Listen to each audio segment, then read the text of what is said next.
আসসালামু আলাইকুম everyone, welcome to my channel recipe by Cynthia's মম।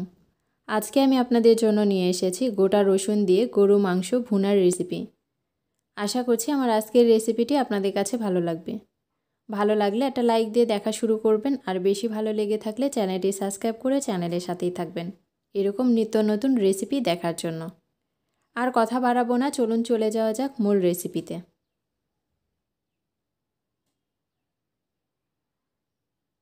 এর জন্য একটা প্যানে আমি মাংসগুলো আগে থেকেই ধুয়ে পরিষ্কার করে নিয়েছি।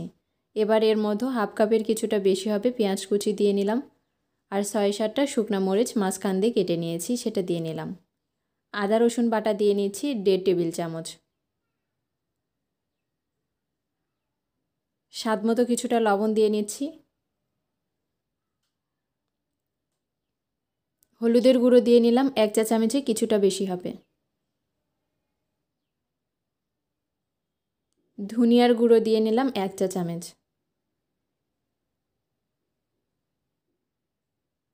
জিরার গুঁড়ো দিয়ে নিলাম 1 চা চামচ। গরম মশলার গুঁড়ো দিয়ে নিচ্ছি 1 চামচের কিছুটা কম হবে।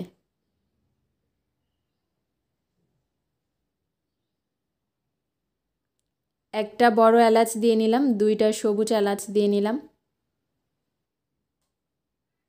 4-5টা গোলমরিচ দিয়ে নিলাম, 4টা লং দিয়ে নিলাম, 3 টুকরা দারচিনি দিয়ে নিলাম, আর 2টা তেজপাতা মাঝখান দিয়ে কেটে নিয়েছি সেটা দিয়ে নিলাম। পরিমাণ মতো কিছুটা সরিষার তেল দিয়ে নিলাম।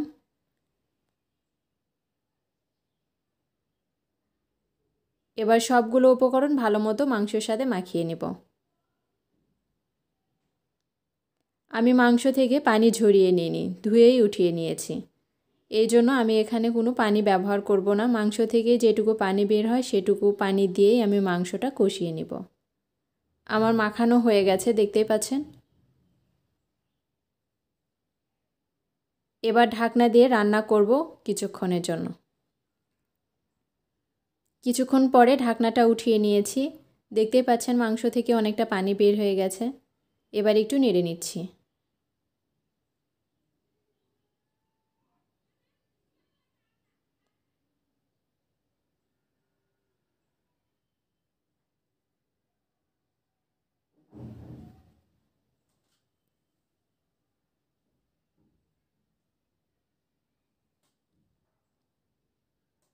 এবার ঢাকনা দিয়ে আরও কিছুক্ষণ রান্না করব। আরও কিছুক্ষণ রান্না করার পরে দেখতে পাচ্ছেন পানি অনেকটা শুকিয়ে গেছে। এ পর্যায়ে এর মধ্যে রসুনগুলো দিয়ে নিলাম। রসুনগুলো দিয়ে 2-3 মিনিটের মতো আরও কিছুক্ষণ একটু কষিয়ে নেব।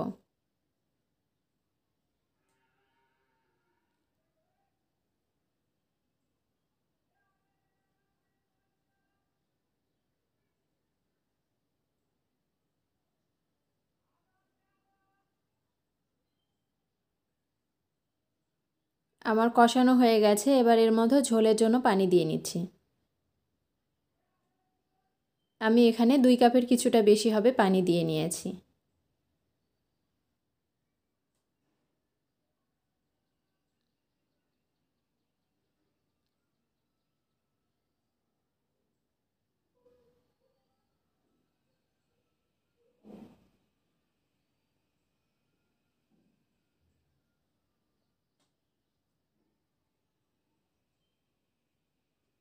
ঢাকনা দিয়ে কিছুক্ষণ রান্না করার পরে আবার একটু নেড়ে নিচ্ছি।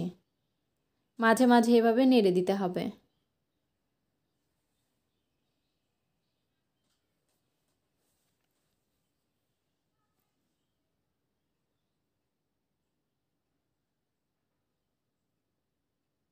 ঢাকনা দিয়ে আরও কিছুক্ষণ রান্না করব, রান্নাটা মোটামুটি হয়ে আসা পর্যন্ত।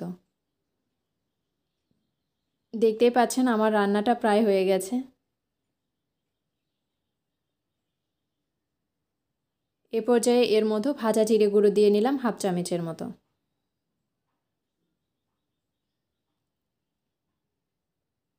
এবার একটু নেড়ে নিচ্ছি।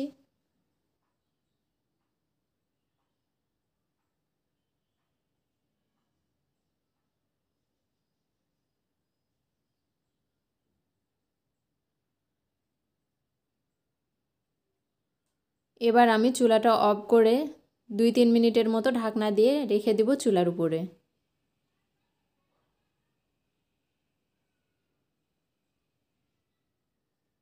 তিন মিনিট পরে ঢাকনাটা উঠিয়ে নিয়েছি। আমার রান্নাটা পুরোপুরি হয়ে গেছে।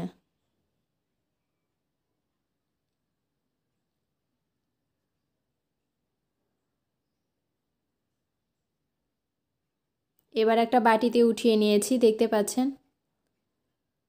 আজকে এই পর্যন্তই। সবাই ভালো থাকবেন, সুস্থ থাকবেন। আল্লাহ হাফেজ।